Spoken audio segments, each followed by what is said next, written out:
नमस्कार मंडळी, श्री स्वामी समर्थ. तर आधी काय व्हायचं ना, डिझायनर ब्लाऊज यायचे ना, तर मी नाहीच म्हणायची. कारण बऱ्यापैकी मी डिझाईन काही टाकायची नाही आणि क्लास पण झाला नव्हता माझा डिझाईनचा म्हणून.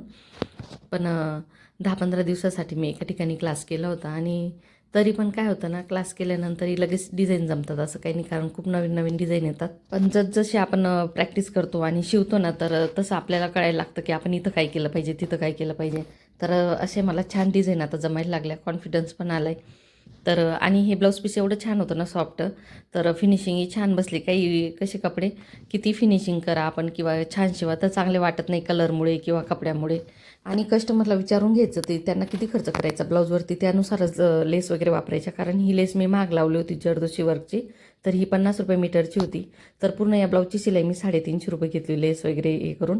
व्हिडिओ आवडला असेल तर एक लाईक करा, शेअर करा आणि नवीन असाल तर सबस्क्राईब नक्की करून घ्या. धन्यवाद.